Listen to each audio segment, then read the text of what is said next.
Thanks, everyone. And I want to say I'm happy that I've been able to make the second trip to be part of you here also this morning. I know you had to make a big sacrifice given the fact that the weather is so good outside there. So you could come and we'll be together. But as one of my traditions, before I could begin, I am going to ask those who are able to stand with me. I'm going to offer a prayer.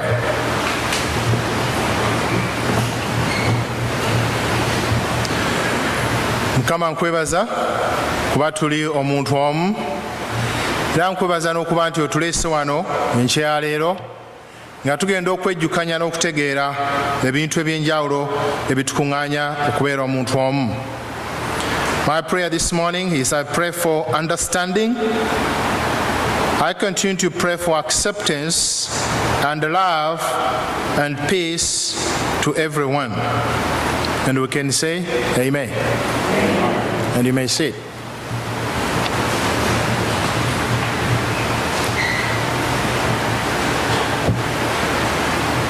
I'm supposed to be speaking about the unity and diversity that we have today in our communities, but especially trying to understand that diversity and unity according to this dispensation of the 21st century.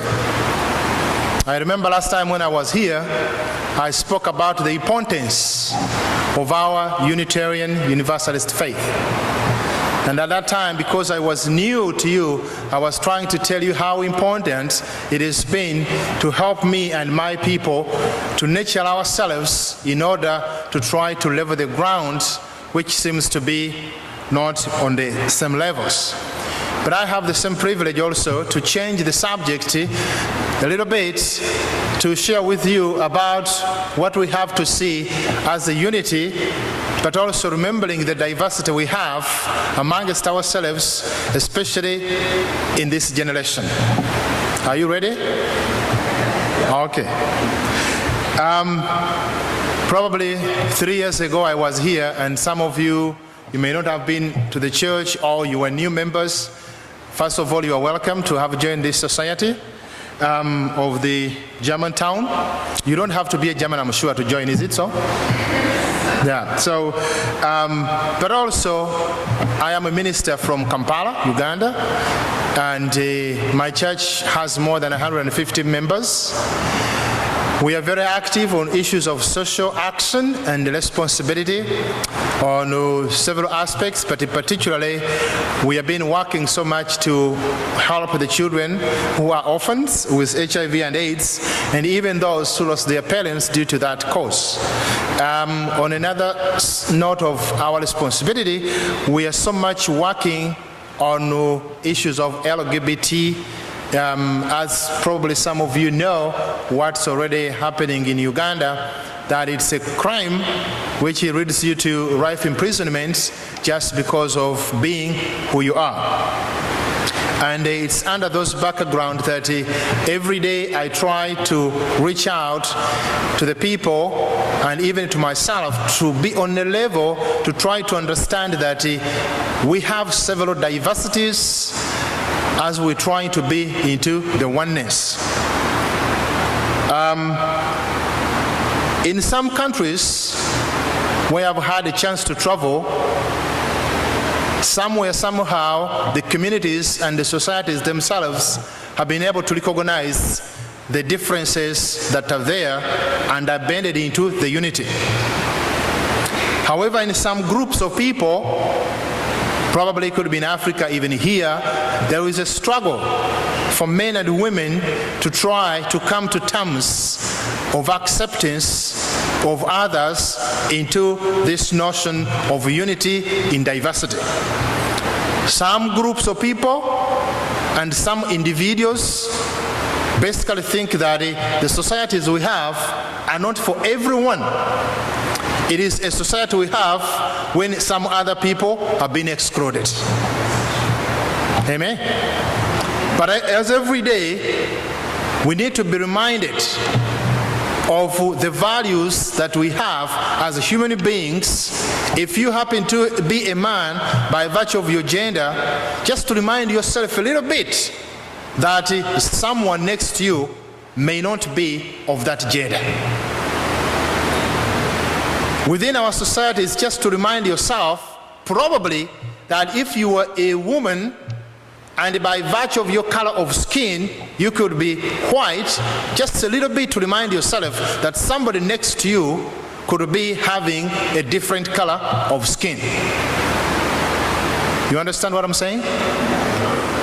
And if somebody, you could be over there, and by virtue of your birth, you may not be somebody we say is disabled. It is an opportunity to realize and understand that probably somebody next to you might be a disabled person. That kind of understanding brings us to know how big the communities and the societies we have.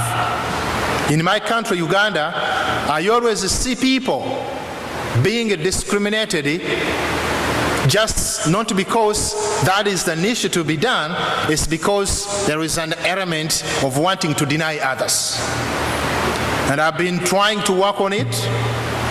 I'm trying to do my best, and I hope that one day, probably together with my little church, we could see ourselves coming together as one. You know, also, we need to remind about ourselves. One day, I was traveling I think I was in London. I remember I was asked to go to speak to a theological college. And this principal wanted me to say something much more.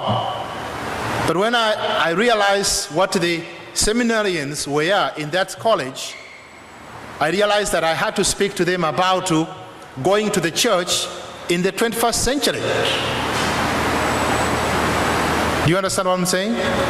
So how could somebody imagine himself or herself going to the church in this dispensation today?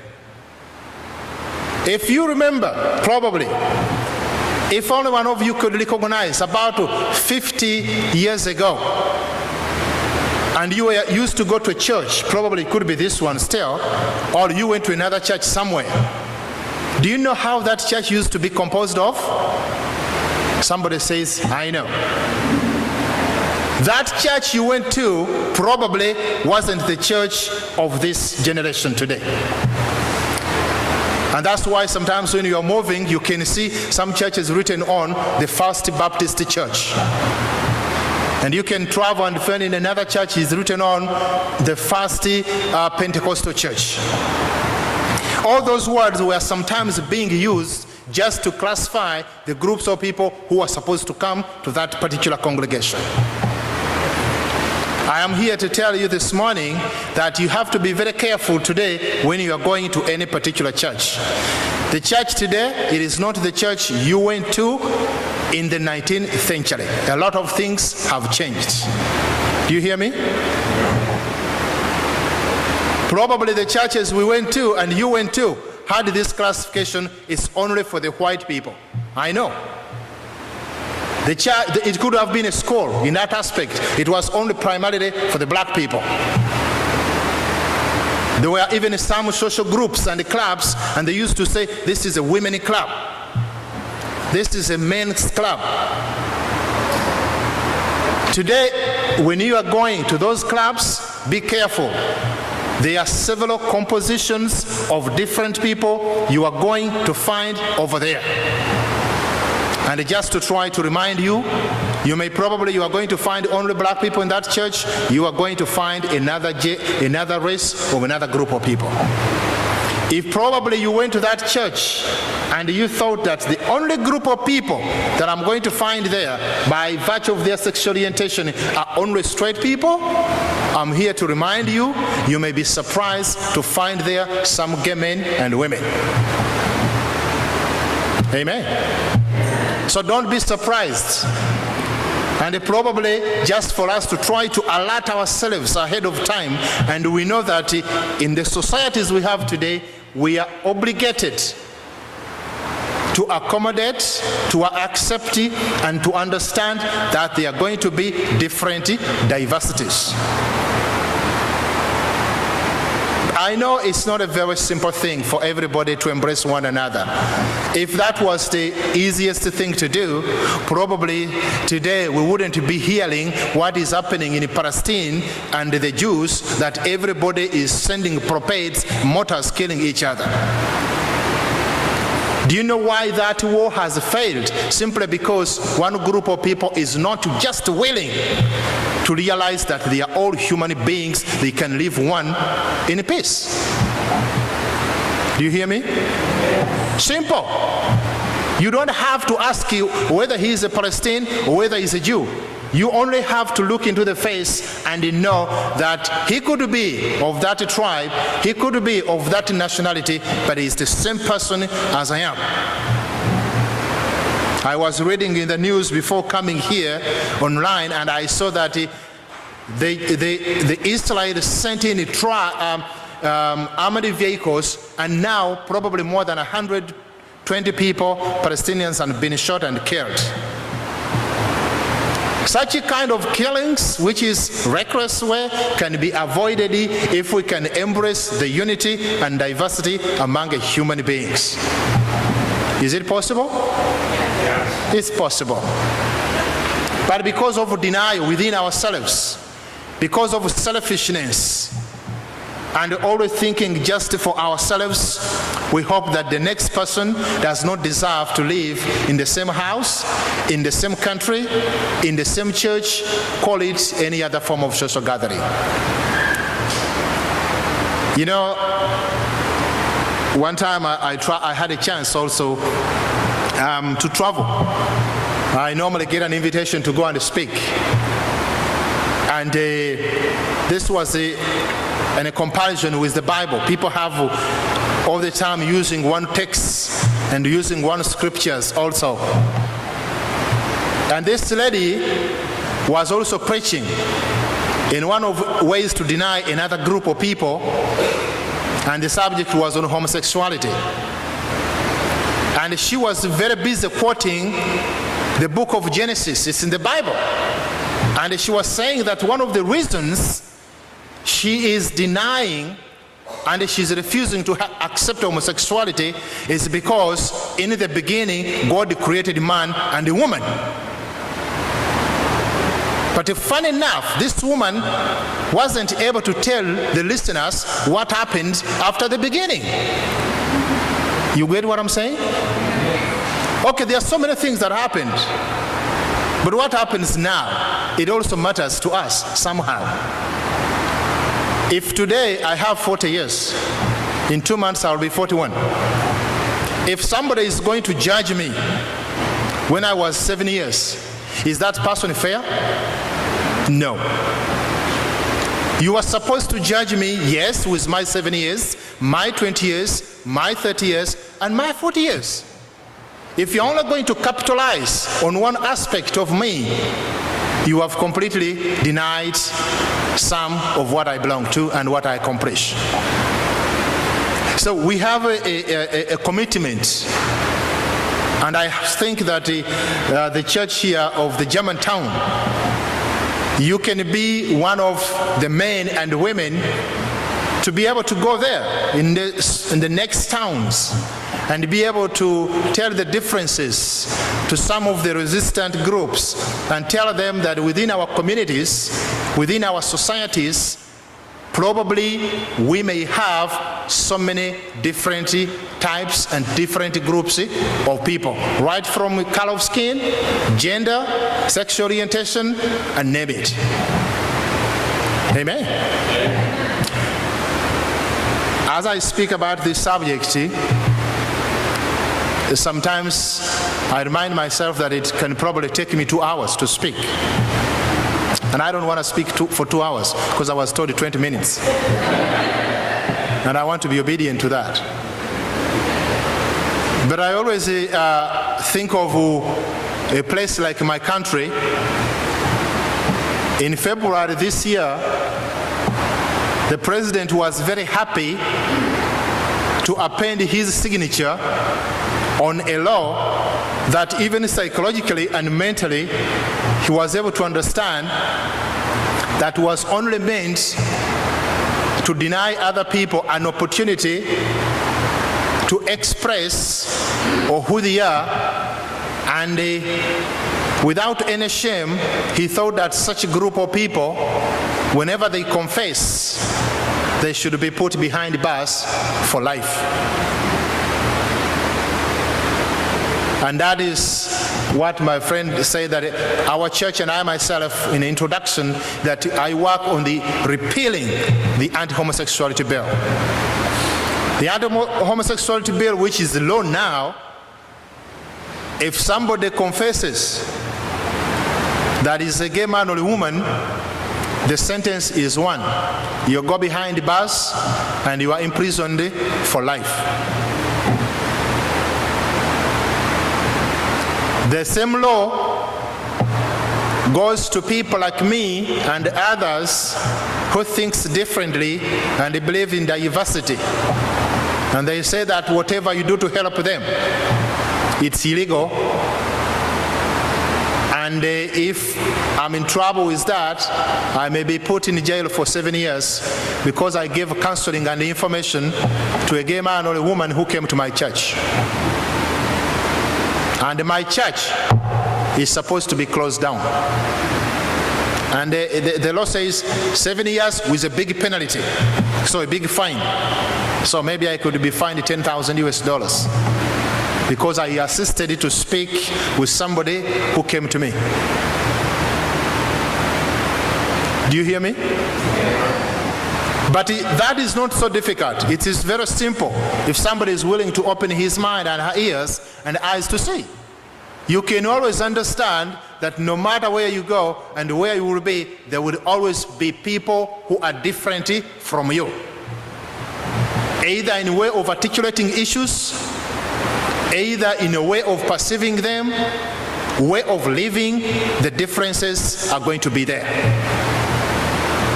And to me, it doesn't bother me so much. It's an opportunity to meet somebody who is different and to be able to learn from him or her. It is an issue I know that in this state also you are still working on. I don't know if you have succeeded with the marriage equality. Have you succeeded yet? Yes. It is threatening people, but people have to work on that. I know that about 55 years ago, still there was another type of marriage that was being resisted. It wasn't allowed for black man to marry white man. Was it so? In some states, recently in Virginia, not too long. But people fought to make sure that such things shouldn't be. Have you ever imagined how unfair that is, that you have to first go to courts of law so that your marriage could be legal, yet another couple is just walking there and they get married? That is injustice. Why should somebody determine whether he should get married to somebody or not? Yet another group of people are 100% free to go. However, here in America, you are working on same-sex marriage. In Kampala, we are still over there like babies trying to tell the community, hey, look, don't kill the gay people. You hear me? But I'm so much optimistic that one day, no matter how long it takes, everyone, every man from east to west, north to south, one day, everybody, everyone will be free. It takes some time, but eventually, it is something that people can be able to achieve. If I look at the watch, the minutes are very close.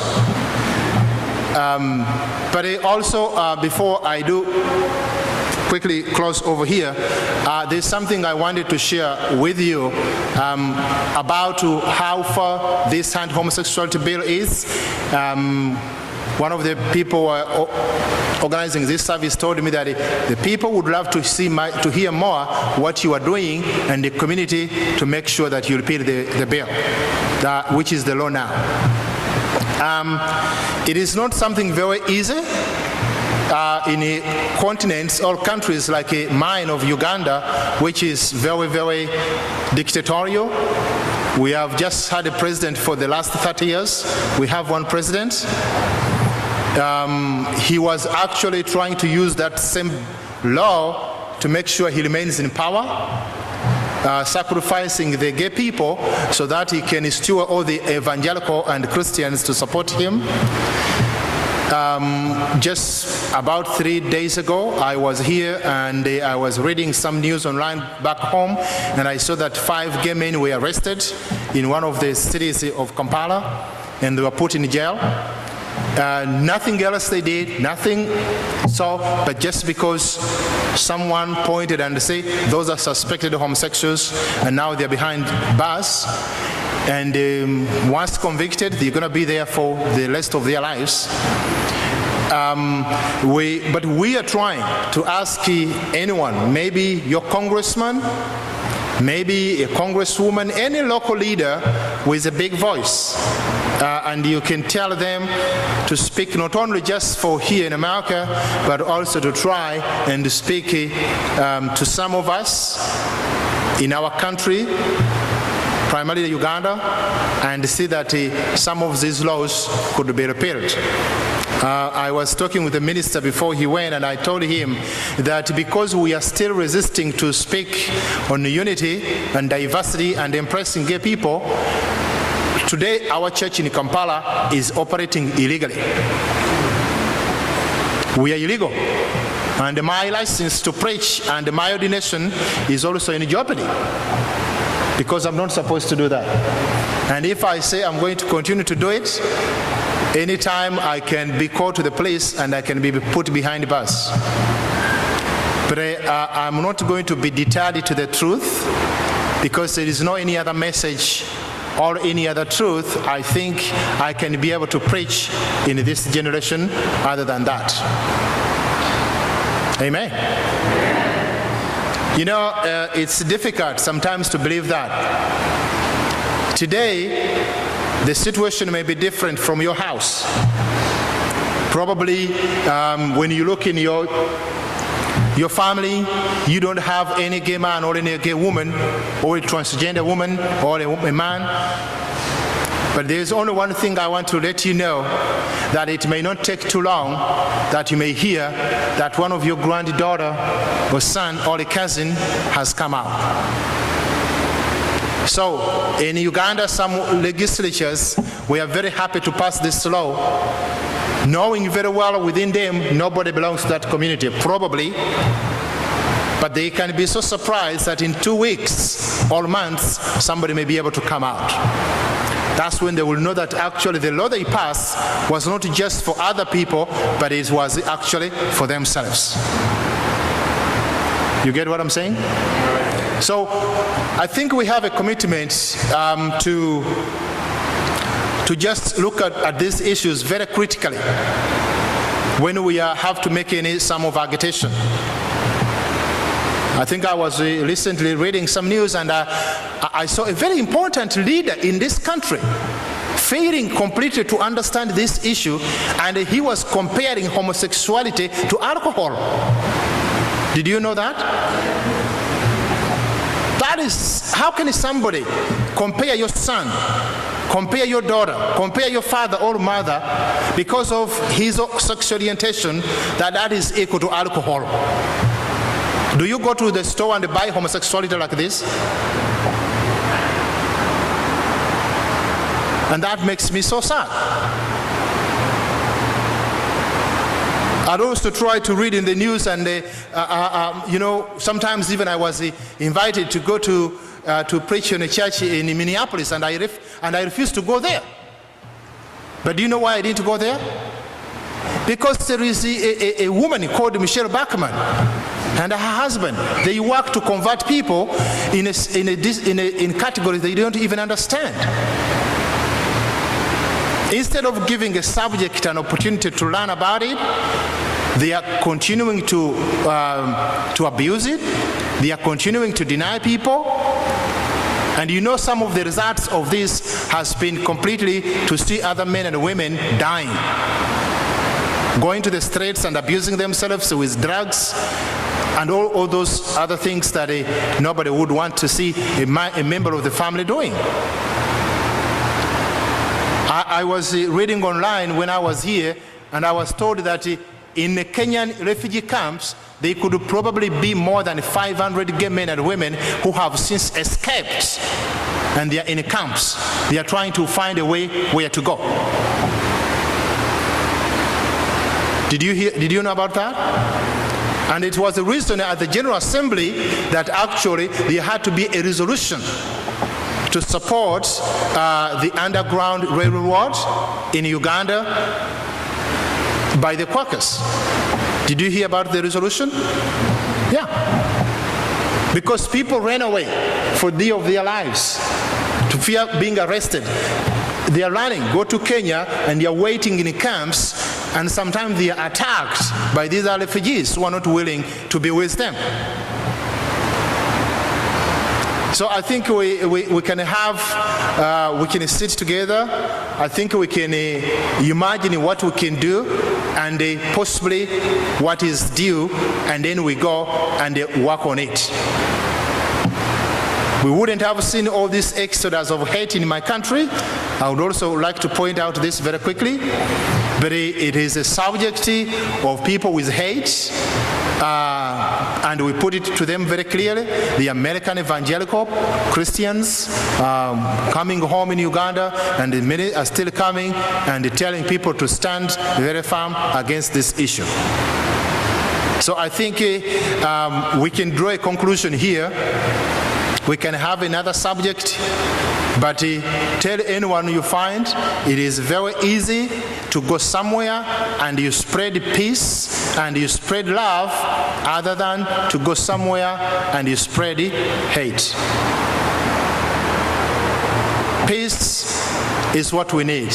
Love endures forever, and that's what anyone would want to see in his or her lives, other than being called different names and other than continued somehow to be discriminated and also being segregated in one way or another. I would love to say it's been a privilege for me to come back here to the Germantown and to the Unitarian Society, and to have another fellowship and to speak together and to share so much of our values and what we are up to.